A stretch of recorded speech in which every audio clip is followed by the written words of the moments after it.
एक बार एक भिखारी अपने जीवन से परेशान हो चुका था, क्योंकि उसे अपने जीवन को चलाने के लिए भीख मांगना पड़ता था। उसे हर एक चीज़ के लिए भीख मांगना पड़ता था।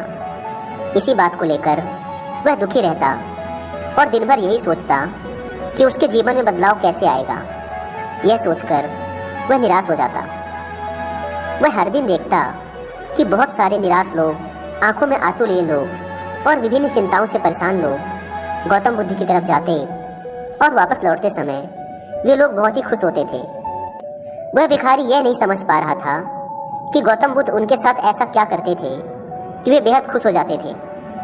वापस लौटते हुए लोगों के हाथों में ना तो ढेर सारे पैसे होते थे और ना ही सोने चांदी। तो फिर ऐसा क्या होता था कि लोग बुद्ध के पास से लौटते वक्त इतना खुश हो जाते थे। यह सब सोचकर वह भिखारी भी निर्णय लेता है कि वह भी महात्मा बुद्ध के पास जाएगा और देखेगा कि वहाँ ऐसा क्या हो रहा है कि दुखी लोग उनके पास जाकर इतने खुश हो जाते हैं। वह बुद्ध से मिलने के लिए उनके पास चल पड़ा। जहाँ बुद्ध मौजूद थे वहाँ बहुत लंबी लाइन लगी हुई थी।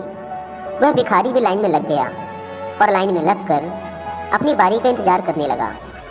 देखते ही देखते उसकी बारी आई और उसने बुद्ध से कहा, बुद्ध, मैं बहुत ही गरीब हूँ, मेरे पास कुछ भी नहीं है। मुझे अपना जीवन जीने के लिए भी दूसरों से भीख मांगनी पड़ती है। अब आप ही बताइए कि मैं अपने जीवन को कैसे बेहतर कर सकता हूँ। यह सब सुनकर बुद्ध ने कहा, तुम गरीब नहीं हो, तुम्हें ऐसा लगता है क्योंकि आज तक कभी तुमने किसी के लिए कुछ भी नहीं किया।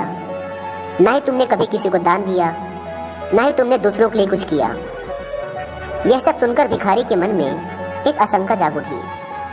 अपनी आशंका को दूर करने के लिए भिखारी ने पूछा, मैं तो एक भिखारी हूँ, मैं लोगों को दान कैसे दे सकता हूँ और कैसे लोगों की सहायता कर सकता हूँ। मुझे तो खुद अपना जीवन चलाने के लिए दूसरों से मांगना पड़ता है। यह सब सुनने के बाद गौतम बुद्ध थोड़ी देर तक चुप रहे और फिर उससे बोले, तुम्हारे पास हाथ है जिससे तुम लोगों की सेवा में लगा सकते हो और दूसरों का भला कर सकते हो। इसके अलावा तुम्हारे पास मुंह है जिससे तुम लोगों से अच्छी अच्छी बातें कर सकते हो और दूसरों का हौसला बढ़ा सकते हो। यह सब करके भी तुम दूसरों की सहायता कर सकते हो। जरूरी नहीं कि दान सिर्फ पैसों से किया जाए। हम चाहें तो हम शिक्षा का भी दान कर सकते हैं, चाहे तो अन्न का भी दान कर सकते हैं।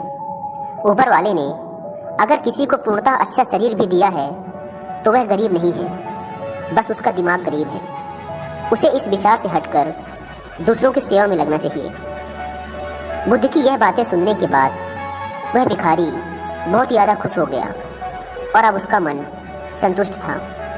उसने वही बुद्ध के ही सामने निर्णय लिया कि आज के बाद वह भीख मांगना छोड़ देगा और कुछ न कुछ अच्छा काम करेगा।